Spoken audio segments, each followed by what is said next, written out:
Bonjour, bonsoir chers internautes, vous qui nous suivez à travers les horizons, merci de nous recevoir chez vous. Aujourd'hui, nous sommes le vendredi 27 mai 2022, une journée pleine d'actualités. Nous sommes tous sans ignorer que la RDC est menacée, la RDC est en guerre. Alors la guerre est là, il y a le Rwanda qui nous fait la guerre et nous n'avons pas nos terres où que nous soyons. Nous pouvons nous dire que nous avons changé de nationalité. Aujourd'hui, nous sommes italiens, moi je suis italien, moi je suis français, moi je suis ceci, cela. Mais qu'à cela ne tienne, tu comprendras que tu as un sang congolais qui crie dans tes veines. Et tu dois comprendre que là, il est temps que tu puisses penser à ce pays de nos ancêtres. Alors, voilà pourquoi nous disons, nous devons être ensemble, unis pour une bonne cause. On parle des États-Unis d'Amérique, ce qui revient à dire que l'union fait la force. Une personne ne peut pas tout faire, mais quand nous sommes unis tous ensemble pour une bonne cause, et surtout pour ce qui est de la cause de la République, alors c'est la RDC qui gagne. Alors merci à tous nos fidèles, tous ceux qui nous suivent, votre serviteur de tout le temps, Roger Nguindou, le Duc de la Pensée. On est là ensemble avec la Pensée TV pour partager certains éléments. Nous savons pertinemment que le Congolais est l'homme le plus servi en temps réel. Vous avez déjà assez d'informations, mais qu'à cela ne tienne, nous amenons aussi ce que nous avons, un petit rien que nous allons ajouter, et ça va nous aider tous ensemble à comprendre les enjeux de l'heure. Merci pour la fidélité. Merci à tous ceux-là qui reçoivent nos vidéos et qui les partagent. Et surtout, ceux qui souscrivent et qui sont là à nous donner des pouces. Ça nous donne encore beaucoup plus de visibilité. Merci beaucoup pour l'attention que vous nous donnez. Et nous allons passer à l'actualité. On nous dit ceci, 990 000 enfants attendus pour être vaccinés contre la poliomyélite. Oui, c'est cela. Mongala, la carence de magistrats entraîne un dysfonctionnement de l'appareil judiciaire. Ici, là, en Ituri, 40 écoles ne fonctionnent plus depuis une année à Banyali Kilo. Le problème, c'est quoi? Avec cette insécurité, on ne peut pas laisser les enfants parce que dans la plupart des cas, et souvent, quand il y a un problème et que tout le monde cherche où aller, il sera obligé de partir avec sa famille. Mais si les enfants sont à l'école, c'est difficile de les récupérer au bon moment et de savoir où aller se cacher face à cette barbarie nous infligée par le Rwanda. Alors,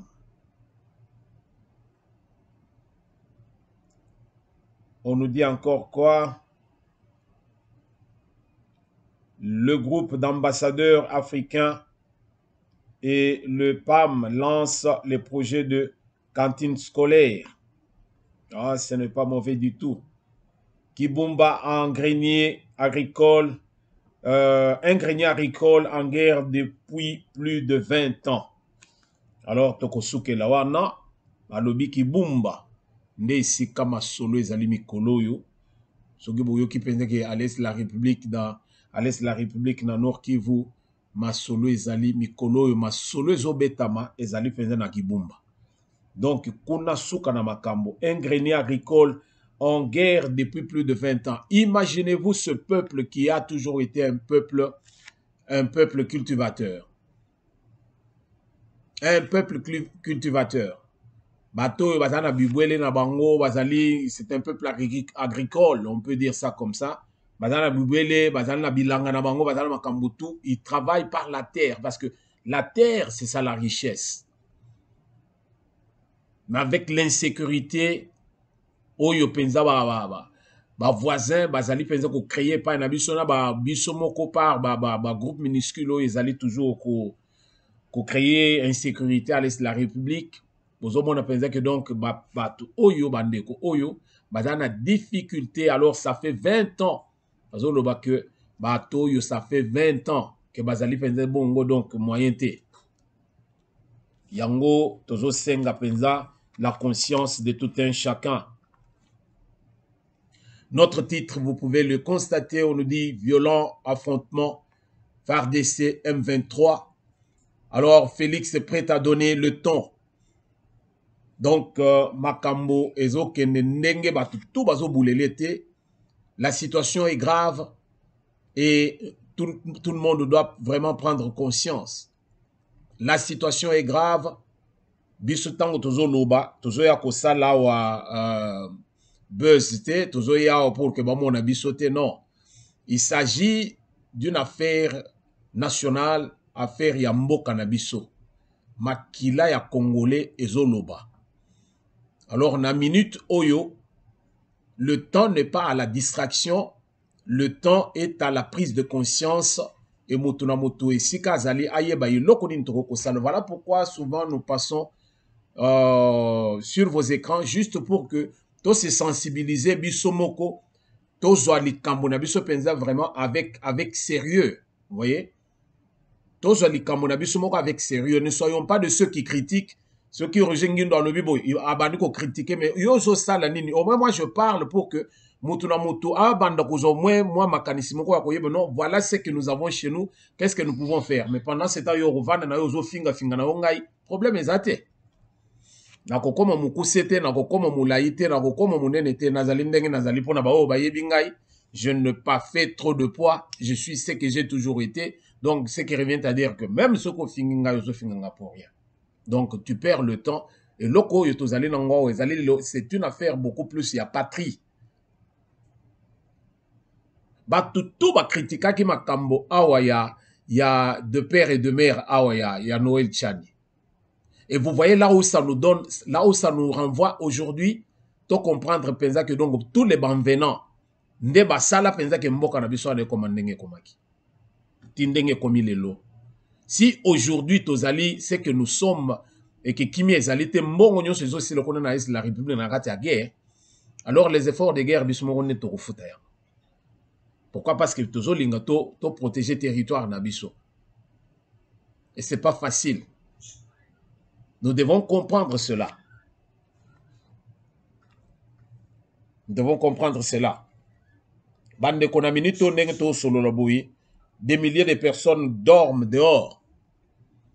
Bato bazali en déplacement, il y a la pluie, il y a le froid, il y a tout ça bandeko ezali likambo kwa mukete yangona tozolo ba que l'heure est grave.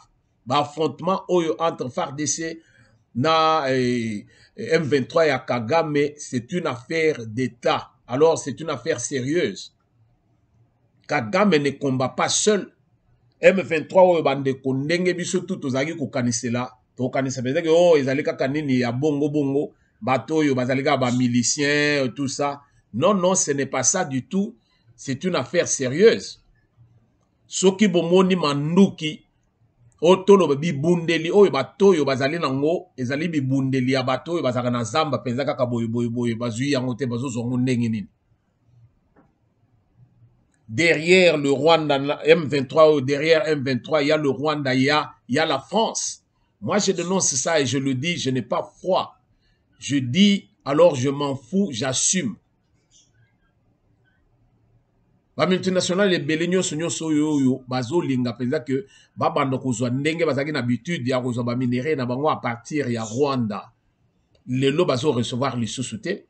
Ils sont pour que cette guerre soit. Alors wana siko bango bakozala servi. Et pour ce faire, Kagame azo senga bango, non, non, vous devez m'équiper pour que ngai na sala musala oyo, comme ça binobo se retrouver. Parce que Kagame ndenga zaliwa, il n'a rien chez lui. Il n'a rien. Mais na minute on ndenge tozo solo lawa, nos frères et sœurs, nos parents, basali nase ambula, nase malili, libanda. Alors bazo yebate sikinini ya kokende. Okomona bato bazo tambola avec des sacs sur le dos, ba mususu ba valise sur la tête, mwana muke ta mususu ya 9 ans, il faut même leki na ye mususu ta mususu ya 2 ans tche na mukongo. Alors zele zamulai bazo tambola sans toutefois savoir là où ils vont. Bande ko likambo ezali kama mukete. Nous en appelons vraiment à la conscience collective de Congolais. Le temps est arrivé. Tout ça, la penza musala, ozola qui s'appelle que tous allez réellement ba Congolais pour la cause ya mboka na biso. Nous avons intérêt à prendre conscience au lieu de nous perdre dans les querelles beaucoup plus aux hommes on a querelles politiciennes où ils ont payé ça penser locomoté une grande distraction. Les Kambamboka et les Kambamboka. Le pays est menacé, alors nous n'avons pas à nous leurrer là-dessus, nous devons comprendre que nous devons être sérieux avec nous-mêmes et comprendre que non, les Kambo, ils ont 5 que Munamoto, Abimisa Mayele Naye, pour que Toyeba, Ndengeni Toko, éradiquer Bouzoba Oyo, Bazo Memela Biso. Donc, au lieu de, pendant ce temps, que Biso tout aux Ali Kobunda, Makanisi Zali Penda, et si qu'on Ali, aux Ali na Europe, aux Ali na Afrique du Sud, aux Ali na. En Afrique, par exemple, tu n'es pas en RDC, tu es en dehors de la RDC. Oh là, là, quand bien. Mais oh, il va s'en aller RDC, oh, il va vivre surtout. La population, oh, dans l'Est de la République, c'est un problème sérieux. Et je sais que non, yo motozo là, les sika bien, au kanise la bango. Il ne faut pas qu'on t'a la situation, on a une musique comme même ceux qui lisent la Bible, ils nous le diront, avec le bon samaritain. Qui a été battu à mort. Mais Moutazo bataille kana musika. C'est comme ça que biso situation na biso ezali. Bazo tale le biso na musika. Makambo ya Est la République où ça fait plus de 20 ans. Mais l'opinion internationale ne dit rien à ce sujet. Bazalika kokoyoka oh non résolution de l'ONU. Okoyoka quel genre de résolution? Résolution on est résoudre eloko nini yonanga to yebite. Oh, résolution de l'ONU. Et l'okomoko ya malonga te. MONUSCO par le truchement ya Bintou Keïta. Akoloba o ya koloba. Mais après ça, okoyoka penza et l'okomoko te. Mais quand il s'agit de l'Ukraine, ndenge zali monde na bango. Les efforts sont consentis pour que non, va sauver l'Ukraine. Mais la RDC, ce qui bisomoko tomi bundelite le baba Congo, ni na. Alors, dans le lobby, ce qui bisomoko tomi bundelite, o ya ko bundele biso azalite. Or, si nous sommes conscients de cette situation, alors c'est facile de comprendre certaines choses. Au lieu de parler, toujours que nous vendons dans quatre kosala ba messe noire, juste pour nous non, toujours les gars ça la Katanga comme république ya Katanga. O kosala que non, toujours ouais le président ba intérêt na biso, o parler élection. Au lieu tout solo la makambo ya que non, nous sommes menacés, il y a la guerre. Cette fois-ci, la guerre est engagée. Les preuves sont là. Makambo nyonso, en tout cas, batia on a mis ça que nous sommes en guerre. Le Rwanda nous a déclaré la guerre. Kabila et Kagame yemoko alobaka yango alobi tokoya e pa nabino. Même ceux qui pensaient que tous eu permission, tous en a besoin de permission dans mon tout tokoko te pa nabino. Est-ce que quelqu'un avait compris ce message? Tozoa yango kaka ndenge wana le 642 biso ba nyonsologue. Tozoa yango kaka la 642 ndenge wana puis tozo tambola na biso musalaka ko critiquer mais tozo yeba te penza que Kabila avait Kagame avait parlé. Lelo penza lelo bande ko na biso bazali kuna bazo mona passe. Il n'y a pas que cette population qui ne sait pas où mettre les pieds. Il y a aussi notre armée. Batouana peut bazana ba famille. Pourquoi ils doivent être dans cette forêt? Ba vendu wana kolia ya malongate. Alors bazo vivre ce qu'ils vivent pour nous protéger mboka pour protéger l'école, mais pendant ce temps, yo allez pas na yo ozola moka ozana ba critique moko penza donc alors il y a bas étage. Alignons-nous peuple congolais derrière le chef de l'État ici qui va faire FARDC Nabiso. Donc pour en finir avec ceux qui nous font la guerre. C'est inhumain peuple congolais de parler élection pendant que nos familles bana nabiso bazo tambola bana ozo mwana muke. Et ce sont des photos et parfois moi je ne sais pas mettre ces photos là parce que quand c'est vraiment pénible au comment penser tant mususu son mona boye YouTube a boye ko publier vidéo na yo. Il y a des vidéos na sala na tcheba atrocité ozo mona o ezali penza na katia ya ozo le kapenza na est la République. Combien de fois ba vidéo na ngai ezali penza que non ba boye ko publier. Batiango bémol moko boye donc beaucoup monde na bino eloko te. Alors il y a des choses sérieuses. Alors comment on appelle ça bande ko na biso ndenge bazaliwana bazo kima partout, ils sont en train de fuir, ils quittent leur maison, ils abandonnent, ils prennent ce qui est essentiel. Tant mususu azali na musina na mukongo ayebi esika côté le matin mususu akoti on a ça là mais pendant ce temps sous la pluie et le froid et tout ça ayebi te esika wana zo kende esika na mbongo akosomba nini na nzela. Alors, ce sont des choses qui doivent vraiment, que nous devons porter à cœur. Que nous devons porter à cœur. Au lieu de vendre, tozo linga to sa la réconciliation na Katanga. Tozo linga to sa la boy. O biso ba kingandi. Vous voyez? Nous devons en finir. Nous en appelons à la conscience collective face à cette barbarie rwandaise. Alors, il faut biso tout au sangana. Comme Mutumoko. J'ai une vidéo que je vais balancer. Alors, Bolanda Yolokwana, c'est une vidéo où nous allons analyser ce qui est important. C'est le message qu'il y a dedans. Bien que Zana Kinya Rwanda, la vidéo est sous-titrée, mais Tokolanda, Malobawana na komaki yango vraiment facilement pour que tous en la facilité, il y a qu'à comprendre ma kamundenge zoleka. Et puis tout comprendre, non, les kambo eza les kambo mokete. Vous voyez? Nous encourageons nos frères motocyclistes nabiso et tozo benga bawewa. Alors qui avec ce qu'ils ont pesi bango makokite. Mais bango moko ba moni penza ba avancer penza ya FARDC nabiso quand bien même batu mususu awa. Je vais vous révéler une chose oyo penza ezali penza ke batu mingi ba comprendre ki penza loko yote. Quand on vous dit que état de siège c'est un échec, est-ce que boyebi esika li solo ane ota? Li solo penza ya que non, état de siège ezali échec. Et uta wapi? Li solo yo e uta ipa Kagame. Batunaye ba préparer lokoana avec ceux qui sont dans notre pays, qui ne veulent pas que guerre wane ici là. Ba salinini, ba boaki sikoyo, ballon d'essai na bango. Alors il tamboli. Comme le Congolais, c'est quelqu'un qui ne vérifie pas l'information. Alors, oui, c'est la parole de l'évangile. Amen. Alors, comme nous sommes riches dans les réseaux sociaux, beaucoup de vidéo na kotia, beaucoup yo kapende que Rwanda a lobby, tika Congolais a tika le président na kati ya guerre ya médias sociaux, asa na médias sociaux na YouTube.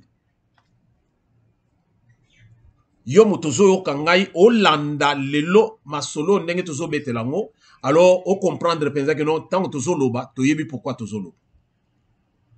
Kagame a fait gober au Congolais. Oyo bango baso tambola nango na mitu na bango baso loba que état de siège ezali échec. Pourquoi? Oyo ba généraux, oyo ba colonel o mususu baso kufa dans les rangs awa mi coloniaux so na rang na biso. Ce sont des infiltrés. Oyo bazali penza ba Rwandais na kati armée na biso. Pendant que nous prenons de position contre les ennemis de la République, pendant ce temps, bango baso teka plan na biso. Mais ici, tango ba timbeli bango moko ba moni ya, ba vivre ango, ma bele wana eza ma bele ba koko na biso to kabola ka yango na batu te. Batali sa ki biso penza que état de siège ezali échec. Et le Congolais a gobé ça. Et a chanté yango sans toutefois comprendre les réalités sur le terrain.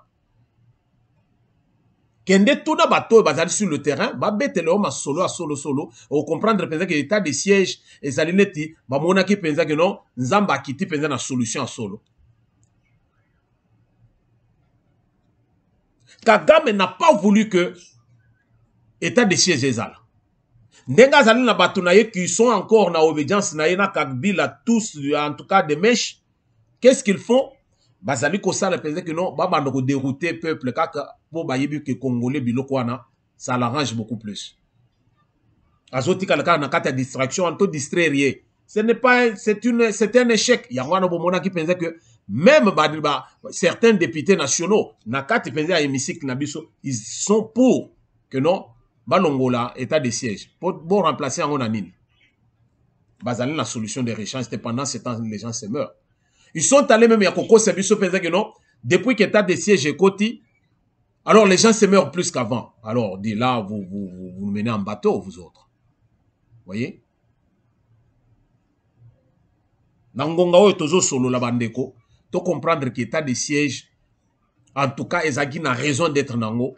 Na minute oyo tala siko na minute oyo likamo na bandaki awa bawewa du secteur ba côté kuna oyo makambo ezali, il s'arrange maintenant pour na kozala derrière notre armée.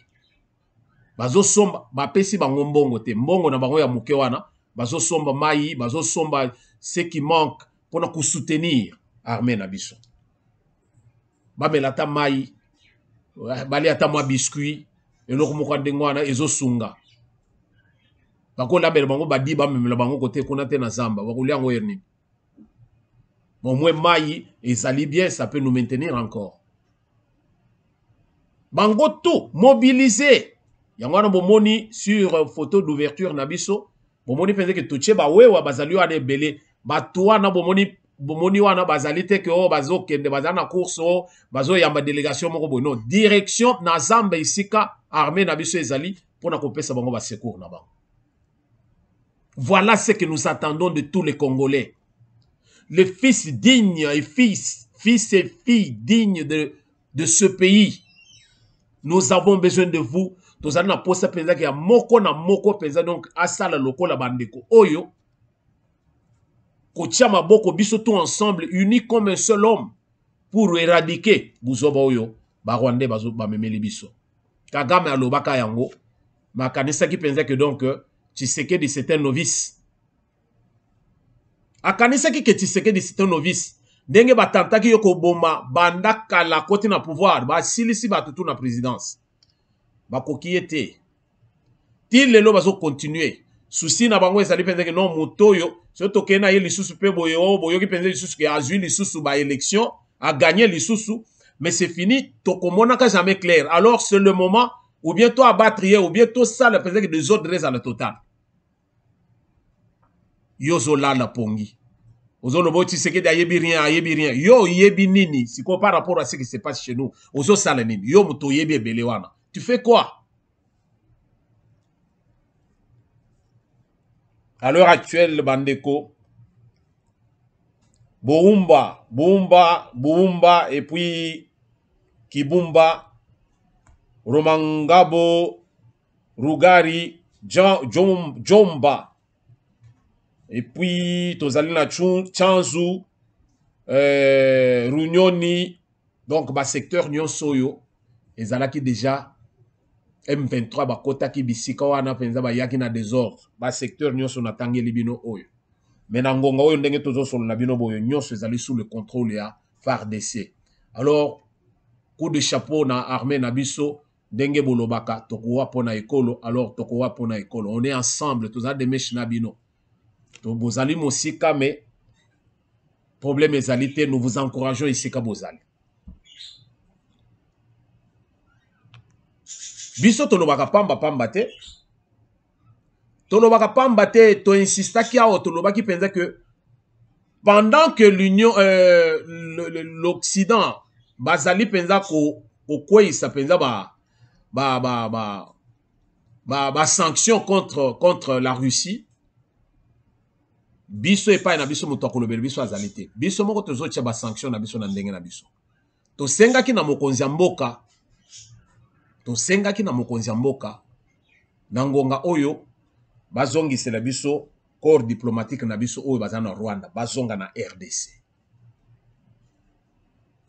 Alors, ba Rwandais, karega na équipe na ye mobimba ya ambassade ya Rwanda, topesi bango, bazonga na mboka na bango. Bazonga na mboka na bango.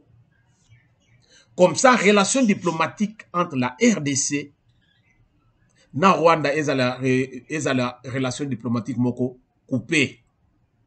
Photo kata yango. Même la Bible nous dit, ce qui le boko na yo ya mobali ndezo tinda yo bandaka koko sumuka. Kata yango. Alors, ce qui biso siko tozo mona penza que non, Rwanda ndezo lukele biso ba problème, alors biso na Rwanda to kati. Ba Rwandais ba vanda chez bango, biso peto vanda chez biso.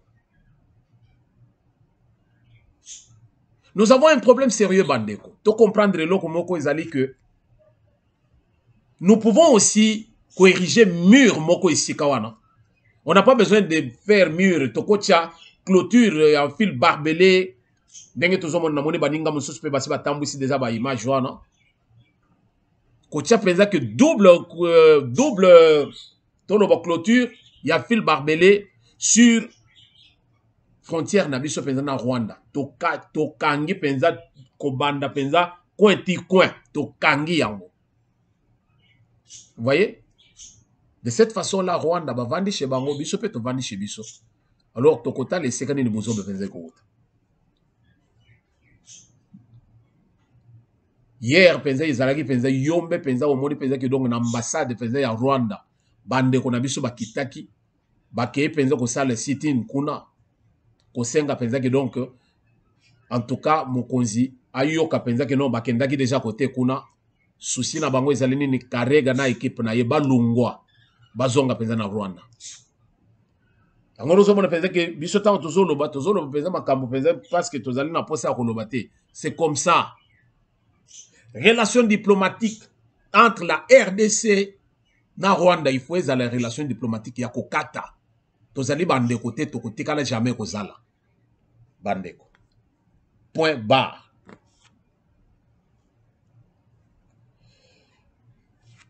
Nangonga oyo soki biso tolobi o bino bozolo. Face à cette guerre, RDC azo vivre na minute la guerre avec bandeko oyo ya Rwanda mupanzi ao. Na kotiele bino video moko na suka. Mais nazo linga siko que tosi lisana no masolo ya ezana katikati ao. Et pas na biso vous allez trouver bateau yo bazo mibenga ba politiciens. Voilà, ce sont des politiciens mais ce ne sont pas des hommes d'État. Situation tozana ngona RDC na ngonga oyo zo senga penza que donc to parler le langage d'État, la patrie. To solo na penza makambo penza to comprendre penza que non, nous avons affaire ya likambo ya mabele na biso. Tango boko landa vidéo oyo boko comprendre penza que non, to lalaka ba Rwandais moko boye na lingina lobete ke bazama yele koleka biso. Mais parce qu'ils sont habiles, ils sont comme le diable. Vous voyez? Donc, bazaba démon moko, oh diable penza, donc à ça la équipe naie, moi je peux dire que équipe penza oyo, oh penza Lucifer à ça la penza en Afrique, équipe moko atika kona ba démon, ce sont les Rwandais. Ils sont rusés dans ndenge moko koboya. Tango boko landa vidéo na kotia, ya ona zo linga na kotia ona ngonga moko pour l'instant tolo ba makambo moko oyo ezo senga penza ki munda mutu penza à comprendre côté nintozo même.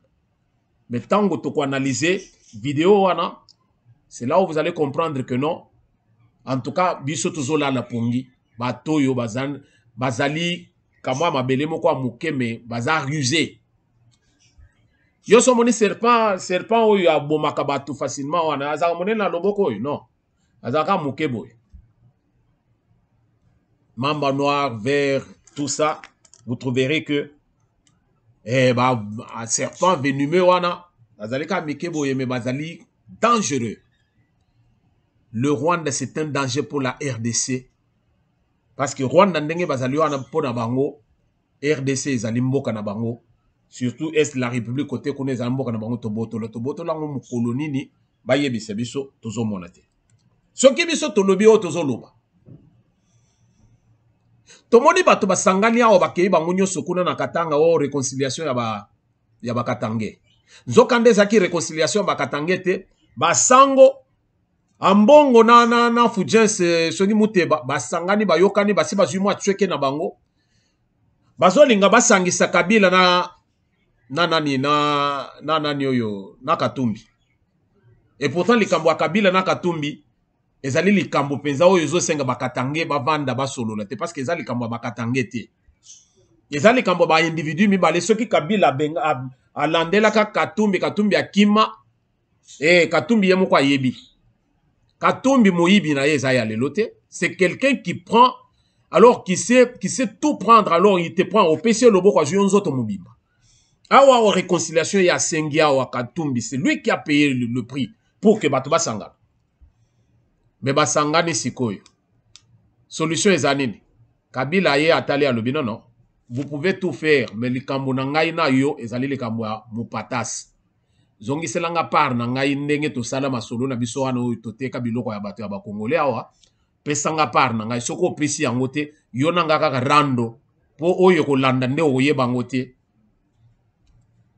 Katumbi ndenga azali wana na Kabila c'est ça leur affaire ezali ba affairiste mibale bazobunda nalobaki yango na émission moko awa ba affairiste mibale ba millionnaire mibale bazoya kobunda na kati ya lopango na bino bazobundele lopango na bino mais sikoyo bino bovandi bozotala bango ndenge bazobunda après bayokozwa otali mawe pendant ce temps bazobunda po bazo lopango oyo ya bino ngana lobaki soki ezanga donc bosi bozwi fimbo bozala d'abord libanda ya lopango alors bokende kobundela kuna parce que balabala eza ya leta lopango eza ya biso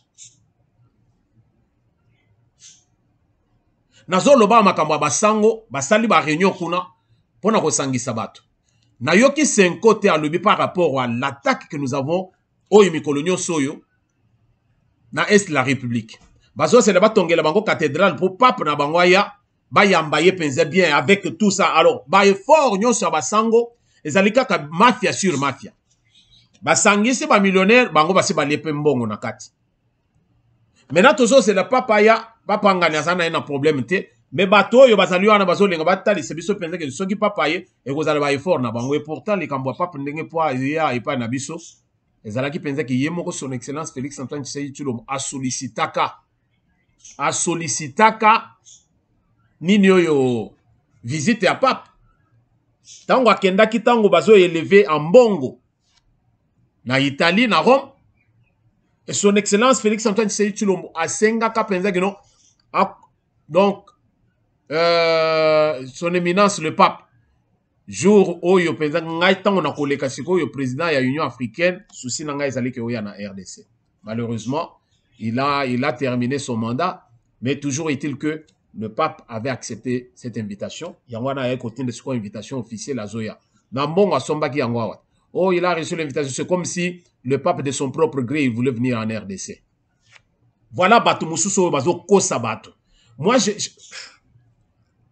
ce que je voulais dire, c'est que ni la Senko, ni Kabila, ni Katumbi, ni Matata Pogno, tous ces gens qui cherchent bazo oyo bazo welela, bazwa RDC, oyo bazo sangana, basa l'équipe contre Nalandi Angwa et pas Mike Mukebai qui dit que non, ils vont constituer front na bango, bango tout bako barrer la route na Tshisekedi pour que 2023 allait kate. Mais lelo nazolinga na mona bango isika bazolobela mboka au lieu parler élection balobela mboka Mike Mukeba yake wapi yako lobate ba Denis Sanga bango na ba minute du silence balbi que non nous devons être derrière les FARDC wapi Mike Mukeba wapi Francis Kalombo wapi Safo personne ne parle Senko silence radio Kabila silence radio avec Mutuna bango yo mwana masio azokendo kolobaki ono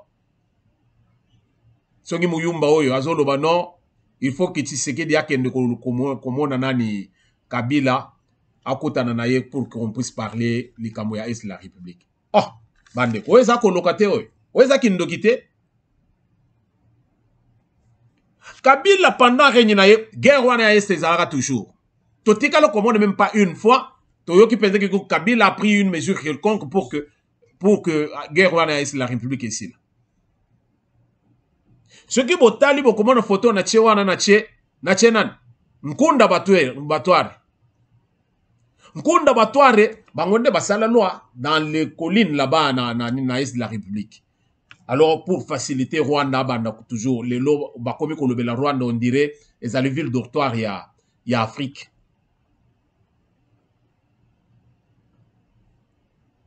Pendant ce temps, biso toujours vandawa, toujours mona mwasi azo ya koloba ono Tshisekedi akende kuluka Kabila. Kabila mutu azaki militaire, est-ce qu'asilisa guerre à est? Non. Mais c'est un civil qui va mettre fin à ça, a décrété état de siège bino nyonso oh tolinga ki boyete. Bokosuka. Bokosuka. Biso toujours pese bino tante.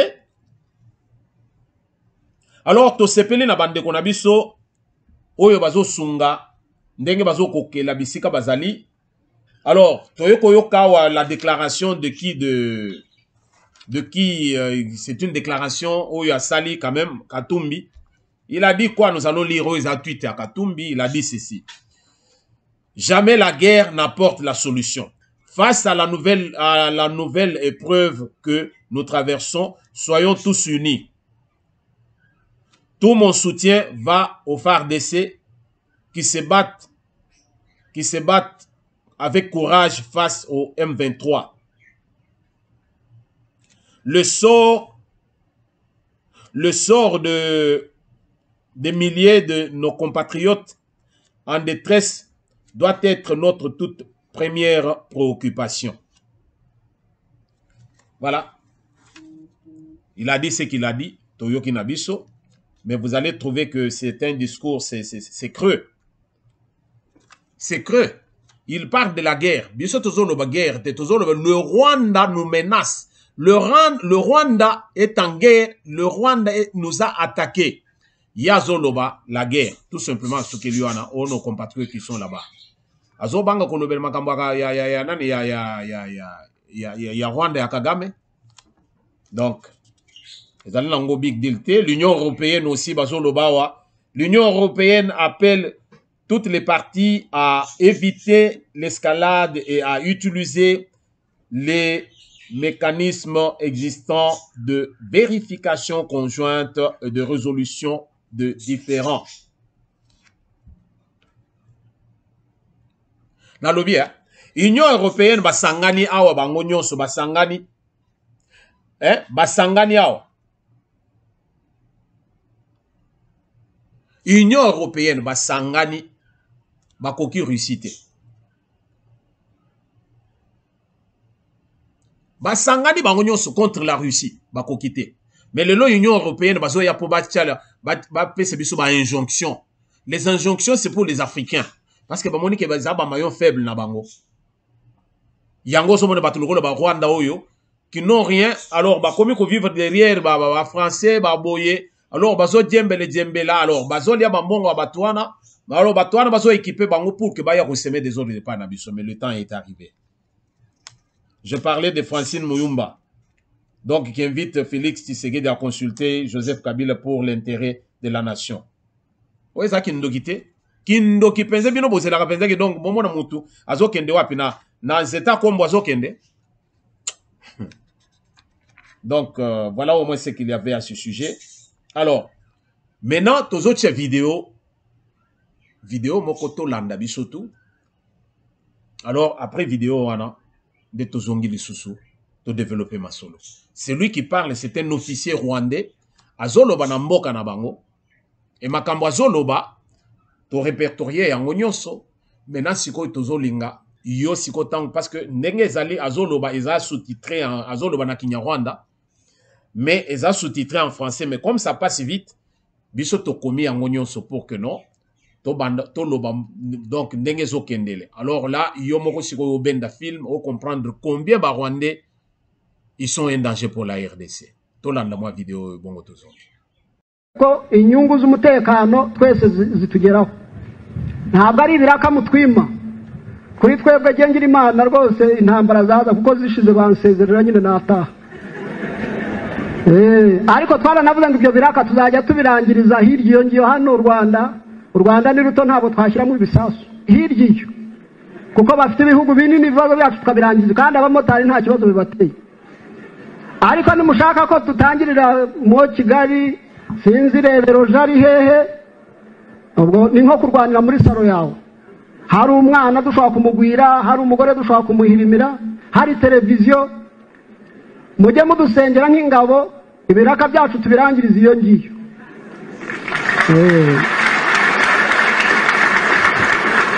kandi mubisenge nimubisenge nabi hari igihe njya mbona aho twagiye basenga Mana yacu rwose dutsindire intambara ku mutima nkavuga Imana yanjye iri sengesho nturyumve kuko jyawe intambara ndazikeneye ariko hirya iyo ngiyo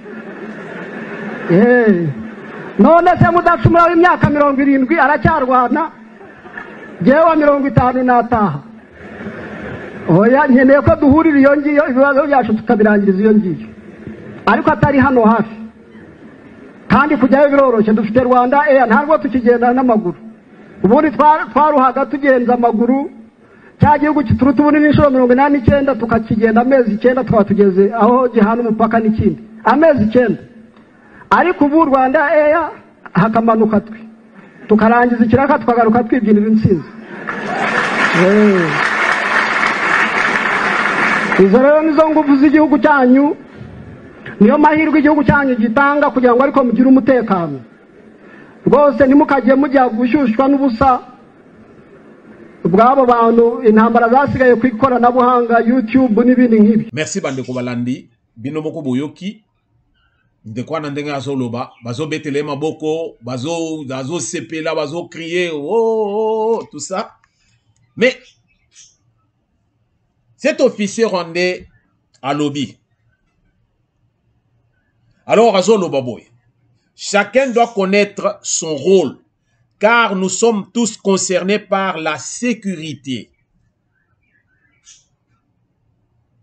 Alobi yango na Kinyarwanda, mais ezokoma, mais biso to bendi biloko nyonso ana to komi yango pour que to solola biso moko to comprendre.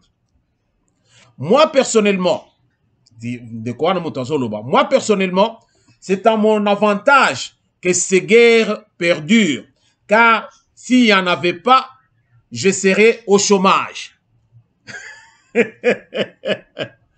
Peuple congolais aux Hollande.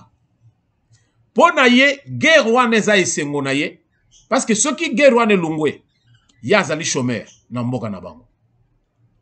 Vous comprenez ce que pourquoi batwana bazolinga ki guerre wana ezala, parce que bazolia. Nous vous l'avons toujours dit, nos tâches sont effectuées à l'étranger. Ba tâche na bango bazo ba instruction ezali lokola ndenge tokenda ka église pona ba oyo ba yebite na fongola bino. Quand nous allons à l'église, nous allons pour rendre un culte à Dieu. Soko yebaka te nazo fongola yo lelo ko yaka na église te ozo ya kokota na église ozo bando sala ba prière na yo wana penze ici la kate yo kolo ba cure ya ba prière. Tout ça la prière na nini tokenda kande pona ko rendre un culte à Dieu. Et après avoir rendu un culte à Dieu, Dieu nous parle dans son conseil. Voilà pourquoi un pasteur, oh, il y a solo, pas tous les pasteurs. Un pasteur a solo, a solo, maintenant, ba révélation en colo, oh, il pensa bandimi bazosoa. Bazosoa ngo pona bangote. Bazosoa pour bakende ko sa musale libanda. C'est-à-dire bakende ko propager, ko tali sabatu ndenge il faut ko vivre. Parce que le royaume de Dieu ne consiste pas dans autre chose que par la joie, la paix, la joie et la justice. Tous à la bâtiment juste, tous à la bâtiment, tous à l'amour, tous à la bâtiment, tous à l'harmonie. Voilà ce que Dieu attend de nous. C'est ça. C'est une façon de faire image. Alors, nos tâches sont à l'étranger. Tâches, c'est que nous, tous ça là, on a katia, tous à katia. Vous voyez? Nous l'avons toujours dit, nos tâches sont effectuées à l'étranger. Le Rwanda est un petit pays. Nous ne devrions pas y mettre des bombes. Vous allez comprendre. Le Rwanda, c'est un petit pays, nous ne pouvons pas y mettre des bombes. Chez ceux-là, chez qui? Et pas Nabiso. Chez ceux-là qui ont de grands pays, nos problèmes se régleront là-bas. Donc, ba problème na bango, et que se régler pas na biso. Yangwano bomoni nyaruga lobaka, nous sommes condamnés à vivre ensemble, sans quoi nous mourrons tous comme des chiens. C'est ça.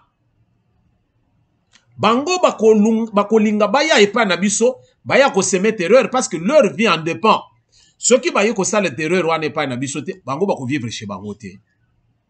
Yozo lala. Yozo lala. Donc, bango baso linga ko yana bamboka na biso, oyoyo, ezali ba grand pays pour baya ko régler ba problème. Mais si vous voulez que nous commencions au mont Kigali, Rubero, ça serait comme se battre dans votre propre salon. Les enfants et les femmes pourraient souffrir, votre télévision pourrait être endommagée. Vous allez comprendre? C'est-à-dire que pour Nabango, guerre, et ça les libanda ya Rwanda, va régler le problème où yoko ça la pensée que donc Bango va se suffire Namboka na Bango. Mais pendant ce temps, va régler le problème où on a libanda, pendant, va régler yango libanda, mais chez Bango, va na sécurité. Yango nous sommes au début à Lobaki, chacun doit connaître son rôle, car nous sommes tous concernés par la sécurité. Sécurité na Rwanda, mais insécurité libanda pour que biso ba Rwanda tolia. Sinon, Rwanda ezali muke, soki bitumbe koti awa. Donc, banana basi na biso ba ko souffrir, télévision na biso eko panzana. Alors, donc sommes mususu ndenge nini. Vous voyez? Alors, maintenant, priez pour votre armée pour qu'elle puisse accomplir ses tâches là-bas. Donc, yo Rwandais, ça la prière pour que ba soldat Rwandais oyo ba ye bazali na RDC, na o bazali ba infiltré, ba sala musala na kati ya RDC yozolala. Priez de la bonne manière. Yoka, ah, botoyo, ate, non. Alobi, priez de la bonne manière. Car parfois j'entends des prières disant, mon Dieu, fais-nous gagner cette guerre. Vous comprenez? Batumusu va prier pour que non, va gagner guerre wana, comme ça, va vendre tranquille. Non. Ya lobi, et moi je dis, donc, il y a zo boye prière à modèle wana. Ya zo loba, je dis, Dieu n'exauce pas cette prière, car moi, j'ai besoin de cette guerre. Mais pas pour ici. Je la veux là-bas. Bande ko comprendre makambo ezaki na kati ya allocution ya général oyo soki colonel oyo donc to lobo officier oyo ya armée rwandaise biloko ya zoloba alobi penza ki donc prière na yezali que guerre ezala mais guerre wana to sala ngona RDC mais pas na biso wate mais guerre wana perdurer tozana posé ici la té. Même le général Muda Kumura avec ses 70 ans se bat toujours. Comment avec moi, mes 50 ans, puis-je vouloir arrêter? Non. C'est-à-dire qu'il y a 50 ans. Alors, un des généraux, il y a Rwanda, il y a un certain Okombo Natanga tout à l'heure, il a 70 ans. Muda Kumura, 70 ans, mais il combat toujours. Pourquoi il y en a 50 ans à Rwanda? Pendant ce temps, yozo lala. Ozo zele penze que donc, aucun de solo le makambo à réconciliation na Katanga. Ouais. Ouais. Nous devons rester là-bas pour y régler nos problèmes, mais pas ici. C'est ça ce que ce monsieur-là était en train de dire. Nous devons rester là-bas. Donc, bati kalaka na RDC. Voilà pourquoi Kagame a lobaki. Et loko yazo senga. Na Tshisekedi sika baso kanate, il faut penser que non, Tshisekedi azwa ba M23 na RDC, azwa bango. Oyo aza général, akoza le général na armée, oyo aza colonel, akoza la colonel na armée, ba insérer bango ndenge wana. Bati kalande kuna, azo linga bazonga kuna te epai na ye. Vous comprenez ça? Yozo lala, lala pongi. D'ailleurs, c'est plus facile. D'ailleurs, c'est plus facile aujourd'hui. Nous avons Rwanda Air. nous n'avons plus à marcher. Avant, nous devrions marcher 9 mois dans ce grand pays, 89 fois plus grand que le nôtre, pour pouvoir atteindre la frontière qu'il partage avec un autre pays. 9 mois. Peuple congolais aux Hollanda. Hollandi masolo. Oyo ndeko oyo azali koyebisa bandeko na ye ba Rwandais bazo seka. Mais bazo seka bazali na esengo ya koyoka discours ya modèle wana. Yo na kati ya RDC discours nini yo olobaka na kati ya RDC élection to olobaka discours ya que non tozo linga penza ke mboka na biso ezala mboka uni, nous devons sécuriser aussi nos frontières. Kabila moko oyo Kabila fils oyo na tata na yo wana rebelle mosusu bango nde bamemela biso buzo banyoso oyo. Voilà.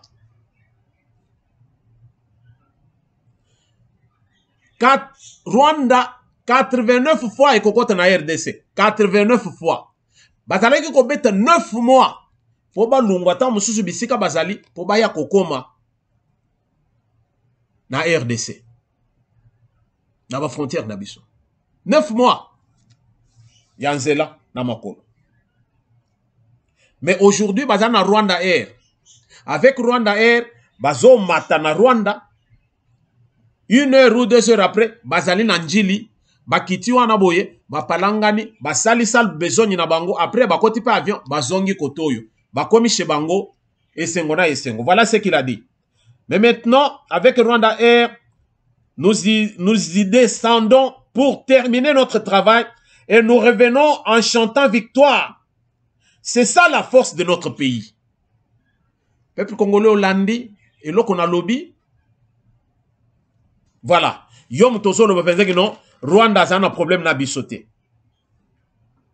C'est cette chance que notre pays,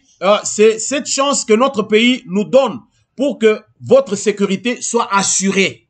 C'est-à-dire que Rwanda, il faut azala toujours en guerre na RDC. Parce que faciliter Rosala maintenant, tant que bango bazo na RDC, bazo récupérer ce dont ils ont besoin pour la survie na bango. Et puis pour la sécurité. Parce que ceux qui guerrent, ils ont ça les manakati à RDC. Bango chez bango, bazalo kolala na kimia. Olobinini. Veillez ne pas nous laisser distraire inutilement. Pendant ce temps, bango bazoloba, bazo attirer attention. Il y a population na bango na armée na bango pour bazala dans la distraction te. Mais pas na biso nous sommes distraits. Ba sango bakoya ba beti na ndenge na bango société civile ebimi ba beti na ndenge na bango ba politique ailleurs ba yepe ba beti na ndenge na bango.